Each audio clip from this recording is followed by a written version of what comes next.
జై శ్రీరామ్.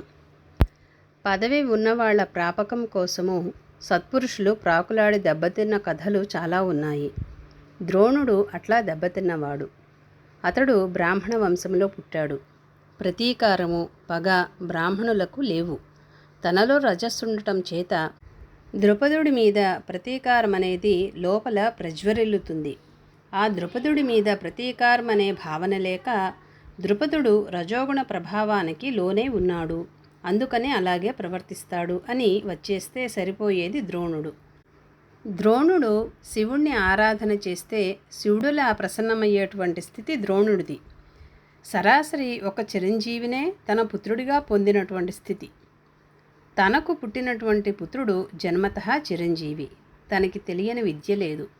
తను గురువుగా అందరికీ విద్య నేర్పితే సరిపోతుంది. ఆ ద్రుపదుడి మీద కక్ష పెట్టుకుని వీరి ఆశ్రయంలో చేరడం వల్ల వారి యొక్క కూడు తినడం చేత వారికి పనిచేసి పెట్టవలసిన దుస్థితి ఏర్పడింది. సంఘములో పెద్దలు సత్పురుషులను వశం చేసుకొని తమ చుట్టూ తిప్పుకుంటారు కదా. వారికి చిన్న ఆపద వచ్చినా వారింట్లో ఏ కార్యం జరిగినా వీరు వెళుతుండాలి. ఎందుకంటే నీ ఆశీర్వచనం వారికి కావాలి, వారి ప్రాపకం నీకు కావాలి. ఇలా ఎంత సమయం వృధా అయిపోతుంది.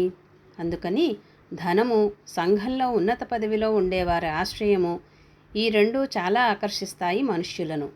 ఈ రెండు ఆకర్షణలకు గురైన వారు వారుగా చేయవలసిన పనులు చేయలేరు. యేసుక్రీస్తు రాజాశ్రయం కోరలేదు. సత్పురుషులు, పరమగురువులు ఎవరూ కోరరు. పరమగురువుల మార్గంలో నడిచే శిష్యులు కూడా ఆ మోహంలో పడరు. ధన వ్యామోహము, కీర్తి వ్యామోహము ఈ రెండూ దాటినా ఇంకొకటి ఉంటుంది. అది దాటడం చాలా కష్టము. ఈ రెండూ దాటిన తర్వాత అసలు ప్రకృతే పరీక్ష పెడుతుంది అటువంటి సాధకుడికి. చాలా అందము, ఆకర్షణ కలిగినటువంటి స్త్రీని నువ్వు వరించటం కాదు, నువ్వు ఆమె వెంట పడటం కాదు. ఆమె నిన్ను వరిస్తుంది, నీ వెంట పడుతుంది. నీలో ఉండేటువంటి దైవీ ఆకర్షణలకు లోనై నువ్వు నన్ను అంగీకరించవా అంటుంది. అప్పుడేం చేస్తావు? ఇది దాటటము మరీ కష్టము. ఎందుకంటే వనిత తనంతట తానే వచ్చినా అనే సామెత కూడా ఉంది కదా. వనిత కానీ, ధనము కానీ, ఒక పుష్పము కానీ దానంతటది దగ్గరకు వస్తే నిరాకరించకూడదు అని. నిరాకరిస్తే వాళ్ళు శాపం పెడతారుట. అర్జునునికి ఒక ఆవిడ శాపం పెట్టింది అలా.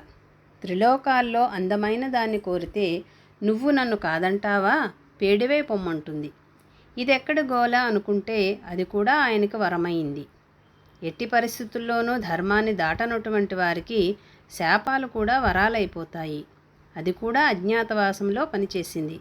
ఆ విధముగా మనకిక్కడ ఈమె చెబుతోంది, నేను దేనికి లొంగనురా అంటుంది. జై శ్రీరామ్.